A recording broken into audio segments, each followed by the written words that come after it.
Hello everybody, this is Maurizio Martignano from Spazio IT, and this is the fourth video of the series applying the SAFE toolset to the Crazyflie code-based example. In this video we're going to see how we can use the SA facilitator to take all the analysis results and inject them in the SonarQube database, and then we can see how we can use the SonarQube interface to look at the issues, to look at the analysis results. So if we go to the directory where we run the analysis, where we run the static analyzers, this is what we see. All the results are here. If we go, for instance, into the PCLint subfolder, we can see we have this file, and this file is the result of the PCLint analysis. As we can see, it's an XML file with a collection of issues. We have information like the line, the file, the type of issue, and things like that. And the same is true for CPP check. For instance, if we go into the CPP check folder and we have a look to the file, again another XML file with a list of issues. If we go into the CLang SA subdirectory, CLang SA subdirectory, we have a list of plist files. These are produced by CLang static analyzers, and if we have a look at one of them, for instance, this one, okay, again kind of XML file with all information about the issues found in that particular file. Now, the analysis results in this format are not very useful, because it's very difficult to assess them without having a look at the code. What happened? Which piece of code caused the issue? Is it really an issue, or is it a false positive? It's very difficult to assess all this information without having a look at the actual code. Now, some of the analyzers are able to produce the results in tabular format like CSV files or Excel files. Some others don't. The only very powerful static analyzer, again the CLang static analyzers, that is able to produce a better format can do that by producing HTML pages. For instance, exactly for this file, dvl53l1, okay, on Spazio IT website there are available some demos. Like these three lines are demos of CLang static analyzer output, and this is a demo of SonarQube output. So if we look for the particular file, this is for one of the issues we have this wonderful representation with a set of steps and so on. And this is very useful because we can look at the code, we can follow the steps, and we can follow also the reasoning. Now, thanks to the work performed by Spazio IT and the changes into C community plugin, we have exactly the same behavior also from within SonarQube. So if we look from SonarQube at that particular file, we can see exactly the same steps and in the context of the code. So exactly the same type of information. So this is very good. And we don't only have the results of the CLang static analyzer from within the code, from within SonarQube, but we have the results of all the static analyzers. So here we are going to see now how we can generate them. So it's enough to go into the main directory where we have the project file. Then we call the sub-facilitator again. We tell it to load the project file, crazyflie.json, and we tell it to prepare SonarQube that is prepare the SonarQube scripts required to move all the data of the analysis results into the SonarQube database server and to run this process of transferring the data, which is called running Sonar Scanner. So this is what we're going to do now.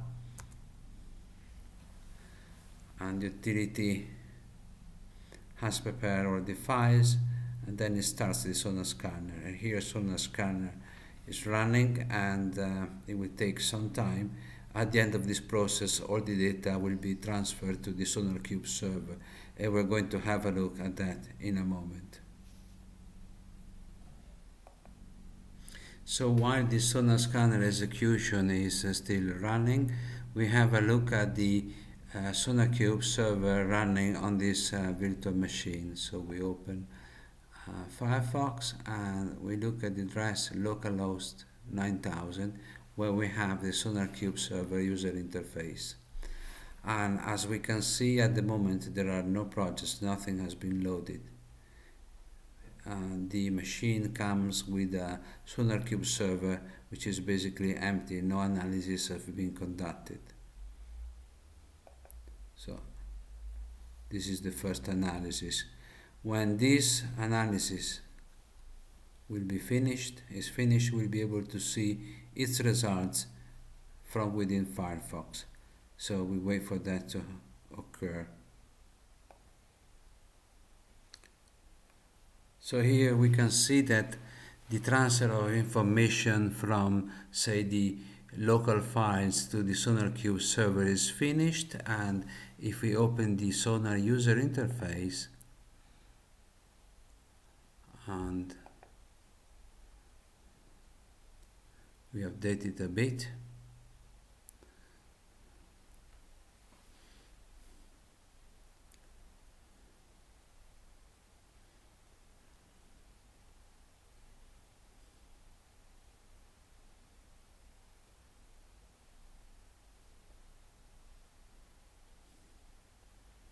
we see that now the Crazyflie project has appeared.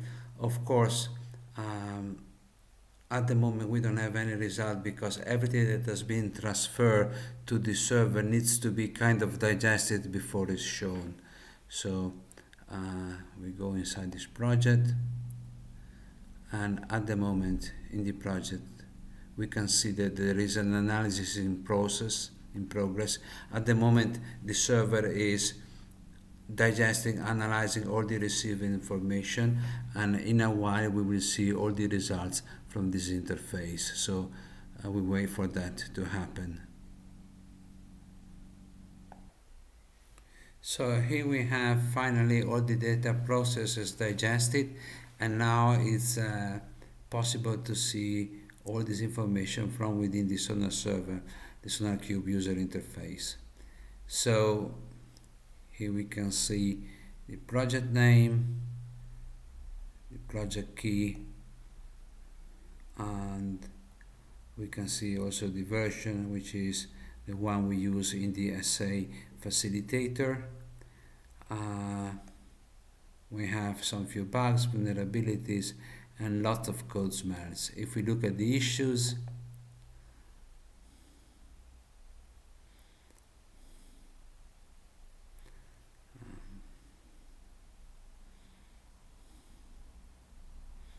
we just have to wait that we can see all of them. Here we go, there are plenty of them. We can categorize these issues in terms of set type of issues.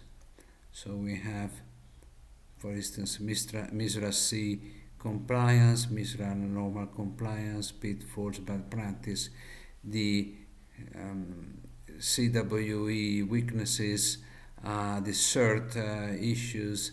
We have plenty of different types. For instance, if we look at the core issues here, we'll find all the issues found by the CLang static analyzer, the ones that were contained in the plist files. So if we look for it was VL 53 L1, and then it was core. It was the name of the plist file that we checked. And here we have some different issues. The one that we saw before is exactly this one. We can go here and see all the steps that cause the problems. So everything we have done up to now is kind of automatic, kind of mechanic. We started from a code base, we compile it, we extracted the compilation database information, we use that information to create a proper project file in this SA facilitator utility. We use that project file to create configuration files and execution scripts for the static analyzers. We ran the static analyzers and we produced analysis results, and then we converge. We inserted all these analysis results inside SonarQube, and now here in the user interface we have all the issues. And now the mechanical part is finished. Now it's up to the user to review all these issues to understand what is important and what is not. Okay. There are some few basic tricks. If you're looking for things like MISRA compliance, we have to concentrate on these particular subsets. If you're looking for bugs, for vulnerabilities, for other stuff, then we will have to look for different subsets of issues, okay, like these core things, the suspicious stuff, and so on. But basically it takes a lot of experience to properly assess these various issues and decide what is important and what is not. In any case, being able to see all the issues from within the code, it's very, very important, because it really gives us the tool, the possibility, and the means to assess their importance. So with this kind of consideration, this kind of display, this is the end of this fourth and last video explaining how the safe toolset can be applied to a code base. And we use as a code base the Crazyflie example, because this Crazyflie example is very representative of any flight software used in space projects. Thank you very much for listening. Bye bye.